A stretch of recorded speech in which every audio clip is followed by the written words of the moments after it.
Referee Mario Yamasaki going over last-minute instructions, and in our opening contest, two of the more decorated camps in MMA being represented.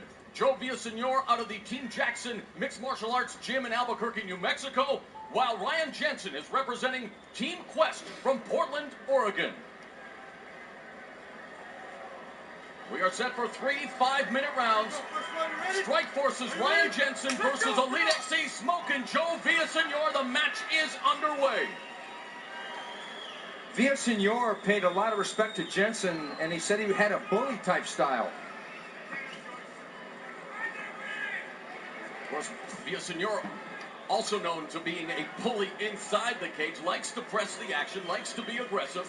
Coming off a hotly contested win over Ricky Fukuda at Elite XC Uprising in September of last year. Oh, that was a tough fight, too. Fukuda, southpaw. But Jensen can switch from southpaw to orthodox. Front kick. A high roundhouse kick blocked. Villasenor now goes for the takedown, has the single leg. Good clinch work here by Ryan Jensen. And staving off the takedown attempt by Villasenor early in this fight. Talking about the confidence level earlier, Greg Jackson said his striking's improved, his conditioning's improved, his mental game's improved. We're going to see tonight. And he's improved his position with a side mount on top of Jensen. Villasenor has Greg Jackson and Mike Winklejohn in his corner.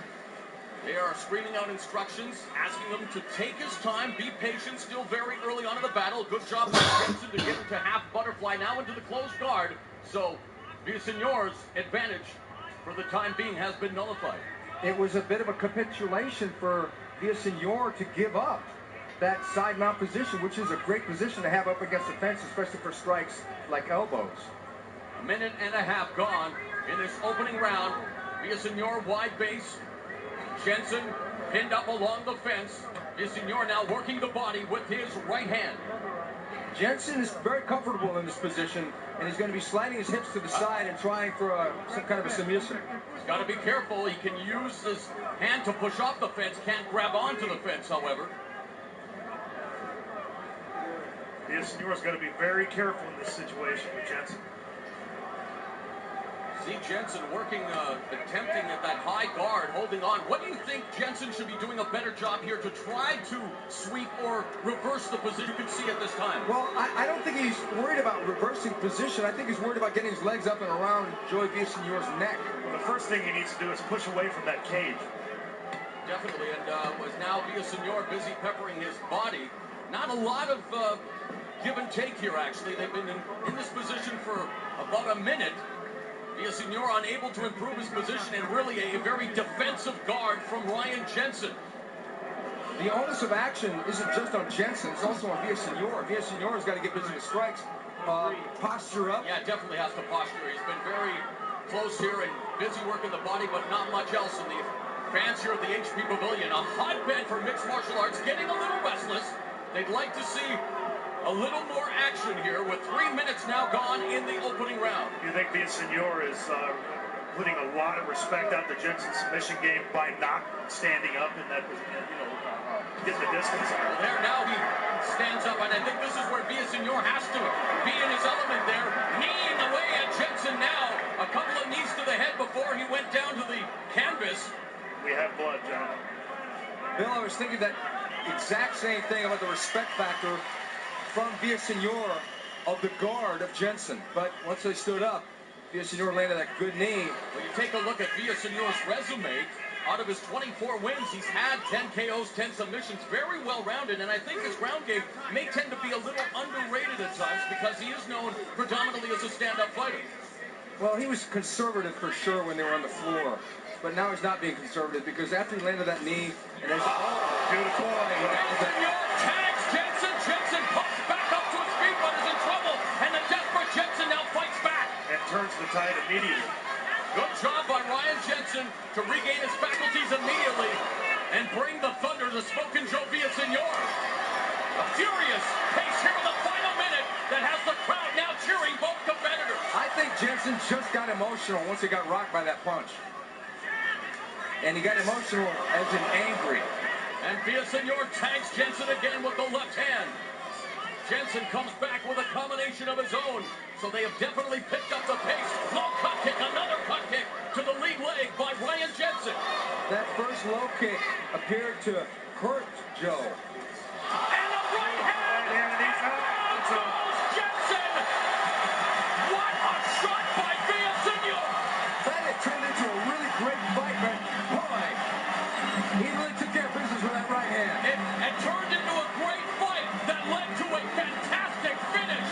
What a punch by Smokin' Joe Villasenor, who just smoked Jensen like one of Cuba's finest.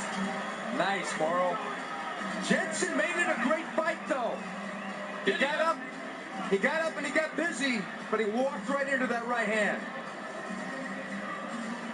The official time is 4 minutes and 45 seconds.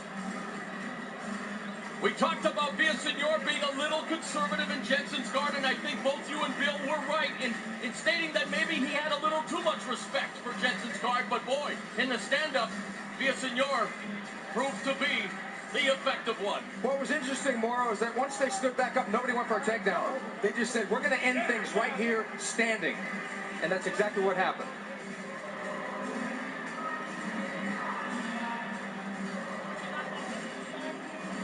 And this is where Joe Villasenor first got Jensen in trouble.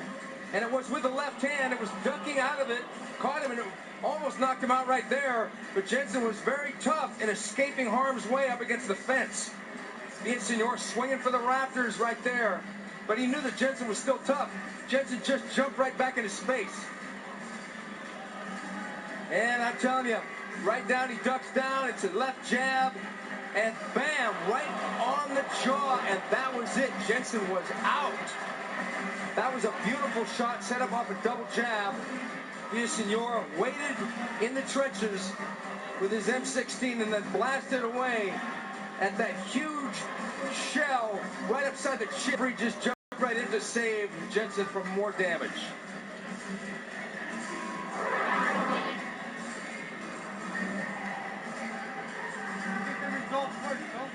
All right, let's make it official now with Jimmy Lennon Jr. and the official decision.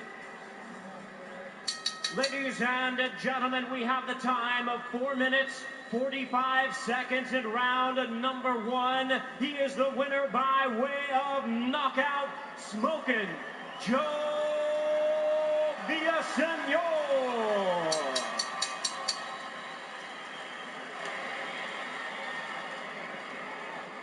I'm here with the winner, Smokin' Joe Villasenor.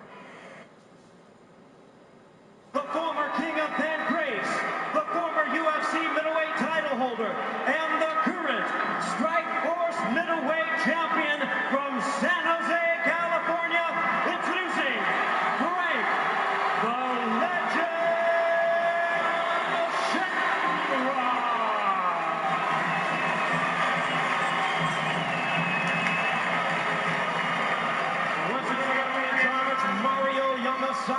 time to give instructions. 5-minute round schedule. Frank. All right, you guys have to do a clean fight. Follow my orders at all times. Defend yourself at all times, okay? Any question? Any question? Touch gloves. Good luck. We thank you very much for tuning in on Showtime, but we wish you could be here live to experience this atmosphere. This building right now is so energized it could light up Times Square for a century. This is an unbelievable atmosphere. We are set for the Strikeforce Middleweight Championship of the world. Here we go. First round, you ready? Are you ready? Let's go. Come on. And the bout is underway to determine the new champion, and the crowd is just amazing. The boos, the cheers, it's a battle in itself. Who is going to get the fan favorite vote? Because they are split right down the middle tonight, gentlemen. They really are. Both of them vocal, both of them are trying to drown the other faction out. And right now, it's the Kung Lee contingent that is winning out as Shamrock goes for the body lock. Looking to take them down, and Lee and Shamrock separate and let the game begin. What gamesmanship, man. We've got two legends in that ring.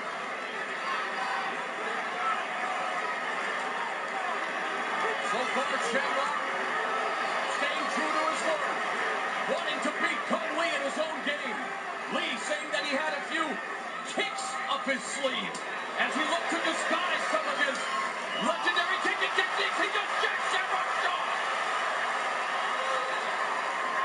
Shamrock gets an early taste of Kung Lee's punching power. Shamrock is delivering on his promise to stand with Kung Lee, although we did see him attempt a takedown.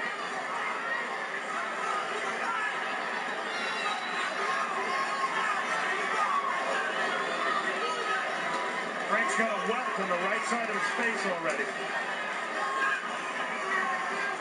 You gotta hand it to him. He's been in the game a long time, and he's standing with a very dangerous striker. Shamrock misses with the overhand right side kick delivered by Lee.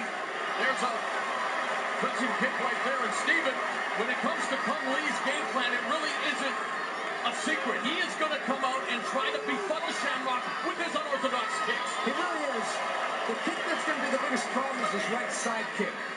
Now, Shamrock is going to try and counter the southpaw with a straight right. But the other problem for Shamrock is the left roundhouse kick. And even if Shamrock shields that kick with both of his arms, it's going to hurt him. And it's technically possible to break his arm. I know it's a different discipline. I know it's a different discipline, but Frank's been working with Maurice Smith for a long, long time, so he's prepared for some of those kicks. He was the prototypical mixed martial artist. Again, the side kick.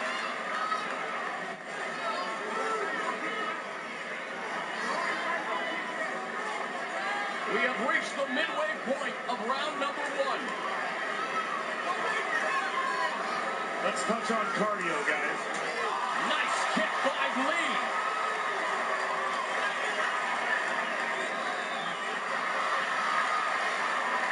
Both been altitude training. One at 14,000, one at 21,000 feet. Let's see if it makes a difference. Kung Lee is spending a lot of time sleeping in his hyperbaric chamber to get prepared for this fight. Really, so far, Lee doing a good job, Steven, of keeping Frank Shamrock at bay, keeping him at a distance for the most part. He really is, because after you eat a couple of those side kicks to the ribs, it's going to stop your forward motion until you can figure out a way to get around that kick. And watching Frank, one thing for sure he's got to do, when he delivers that right kick, he's got to keep his right hand up. Shamrock smiling, leading me to believe that he was impressed with that kick-punch combination from Kung Lee.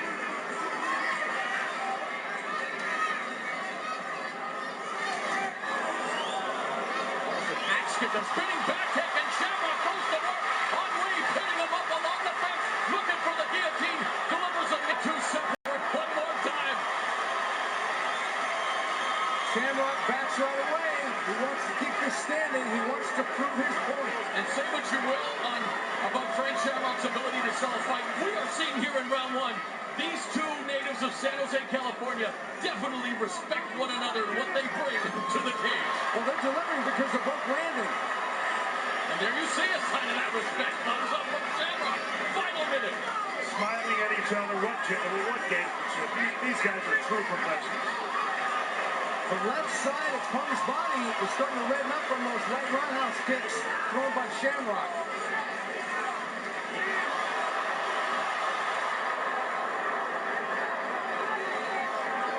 Final 30 seconds, and it's been a stand-up war so far. Lee goes to the abdomen with that kick, and again pushing away at Frank Shamrock. Shamrock's true to his word. He stood with Baroni, and he's standing with Lee. Will it reap dividends, however? The final 10 seconds. An entertaining opening 5 minutes. Frank Shamrock and Kong Lee in round 1 in a flurry. There's the sleep.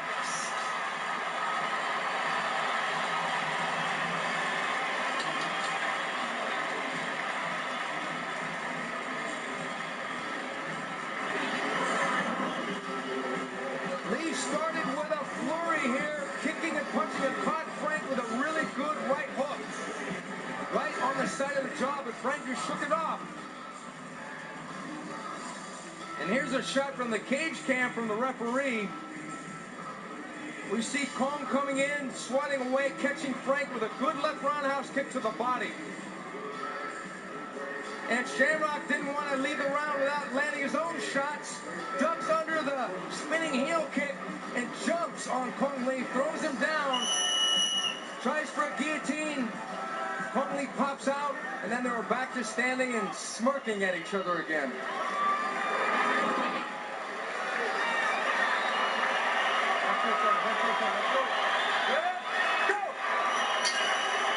Round 2 underway. Kong Lee calls his offense thunder and lightning.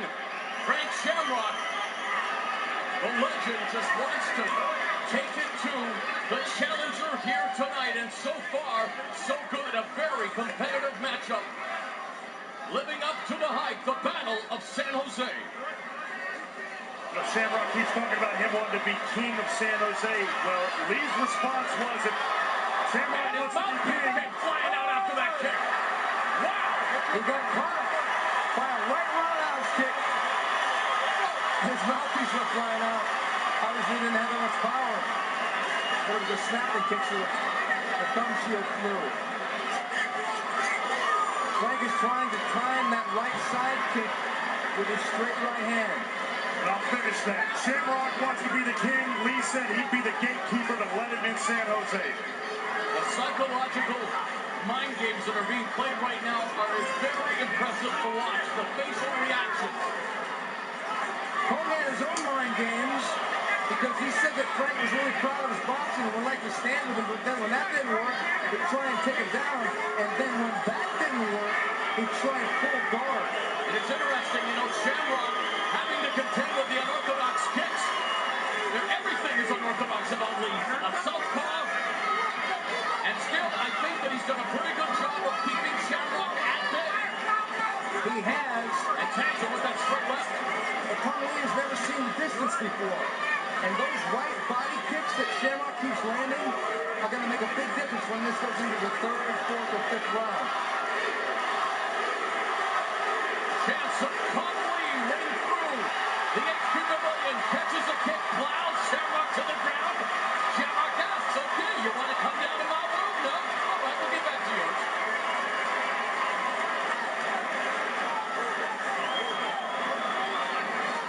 There's very much a chess quality to this match right now. You know, we always talk about and debate the 50% physical, 50% mental. I think it's a lot more mental than that. It's really a mental game right now.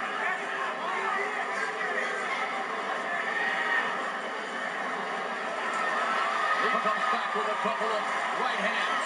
Side kick, right to the abdomen.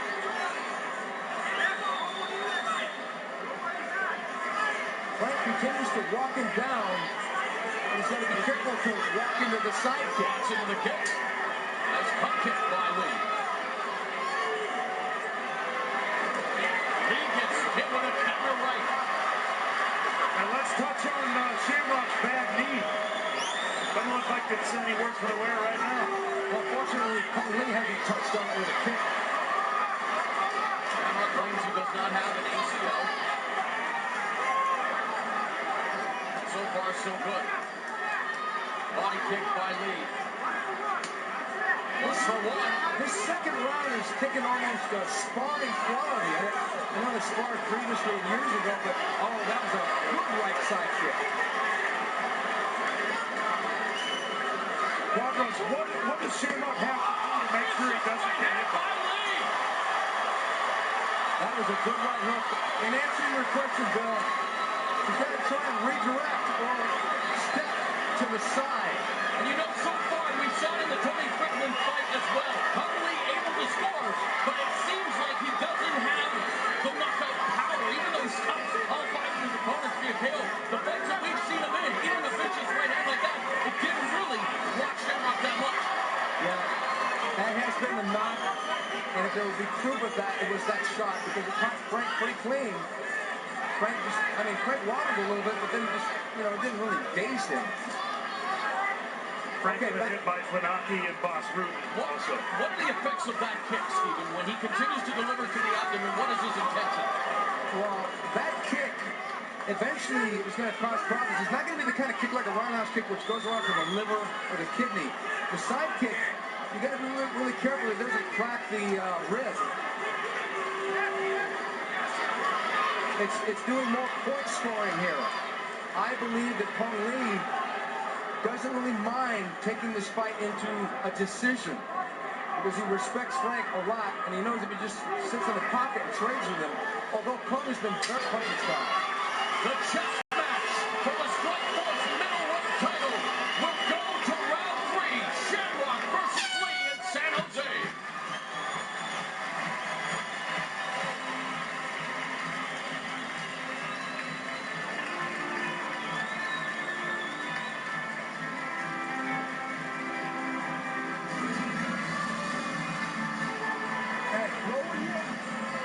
Okay, there's an old saying in boxing and kickboxing, that's keep your hands up, and Kong Lee comes out and tests Frank Shamrock in that way, caught him right on the jaw with a roundhouse kick. Now, I've seen roundhouse kicks land, and that would have knocked a lot of guys out. Frank fires back with his own stuff, slips down on a kick that Kong caught, and Frank, almost like Hoyler Gracie versus Sakuraba, said, come on down, but he said, okay, you want to stand up? That right hook was a good shot, but it didn't really rock Frank. It scored a point, but it didn't hurt Frank Shamrock. We know Frank Shamrock prides himself on being a showman and entertainer. Is there a point, though, in this fight with so much at stake where that could come back to haunt him? Do you think he's playing almost too much so far this fight? Well, I'll answer that in that I think that Kong Lee won the first 2 rounds. So, because we do have a judge's decision possible, yes, Maul, that could come back to haunt him if this pattern continues for the next 2 rounds. Caught him with that high right roundhouse to the head. Bill, what about you? I tell you what, I agree with Quadros. There's no question that with the accuracy and the combinations that Lee threw in the first couple rounds, he's definitely ahead. I would have to agree as well that Kong Lee, thanks to his kicking and keeping Frank Shamrock at bay, and while you mentioned, Stephen, that Shamrock's been able to sink through, I think for the most part, he is more interested in putting on this show, and I think he has to realize, hey, I'm in a title fight. My belt is at stake. Well, if he's waiting for Kong Lee to get tired, it doesn't look like that's going to happen. Now, you would think that a guy that throws a lot of kicks take more out of you than punches do. So theoretically, it would be a possibility. But right now in the 3rd round, Kong looks as fresh as the first. Nice combination put together by Lee, and so far Lee has stayed true to his game plan, as you mentioned in the first round, when Shamrock tried to bring him to the ground, seducing him. Lee said, no, I'm not going to be able to do that. So it's going to be interesting. Is Shamrock going to be able to take Lee down? Well, my question is, does that lack of ACL have anything to do with him not shooting in for the takedown? The advantage is pride that he already promised to stand up for. Minute and a half gone, round 3. Lee follows up that body kick with a right hand. It's almost as if Kong Lee is showing disdain for Frank Shamrock's boxing by keeping his hands down. That hurt Frank. A left kick. He scored with both the left and the right here in round 3. The attrition of those kicks to Frank's right arm is taking its toll. Look at his right arm. Look at the redness in it. Yeah. Actually swelling, too. And as a judge, again, nice left to the body, push kick by Shamrock. But you're right in that the points are being scored by Kung Lee. They are absolutely. Kong's got a really good strategy, and that's simply step to the left. Beautiful combination. What a move there by Kung Lee. This guy continues to amaze each and every time out. The kick to the back fist. Down goes Shamrock. I think that's reminiscent of their sparring days. That was beautiful. You trap the leg off of a kick, and then you sweep the opponent with a low kick. And suddenly the smile disappears from Frank Shamrock's face. Frank's got another. He's getting behind here. It's like the sense of urgency on Frank's face. Although Frank Shamrock is one of the champions who is dangerous until the very last minute. Case in point, his fight with Tito Ortiz or Jeremy Horn. He was losing both those fights into the waning hours of the fight. Came back and won those inside the distance. Tito made him tap out with strikes. Jeremy Horn got him in the knee bar. So Frank is dangerous the whole time. What should Shamrock be doing, though, to try to close the gap? I mean, how does he counter these kicks from Kung Lee? He needs to close the distance. What he hasn't been able to do so far is redirect the kick with his own right arm. Hasn't been able to parry them. No, and Kong is a better wrestler than he is. So to get the clinch, what's that going to do? Kong is going to neutralize the takedown. So Frank has just got to wait for Kong to make a mistake. And so far, Kong has not done that. Kung Lee is the definition of a dynamic striker. He gets rocked by that right from Shamrock. This is what Frank has been waiting for. And Shamrock now spills the blood, begins to stalk the challenger. Frank wants a shootout here. And Lee willing to engage. This is not smart for Lee. Lee might want to go for a takedown, but then he'd be in Frank's world again. Oh! Shamrock now beginning to pick apart the challenger Kung Lee. The final minute of round 3. What strategy? Oh, he's hurting him now. Connecting. Knee. Tom Blood just misses with the knee up the middle. That was kick. And you, my Professor Stephen Quadros, the prophet, you talked about it. Frank Shamrock always dangerous. Another spinning back fist from Kung Lee. What a fight we're seeing at the 8 Pavilion. Looks like he's recovered pretty well. Uh-oh, right hand. Frank lost that one shot. The single bullet theory is what Frank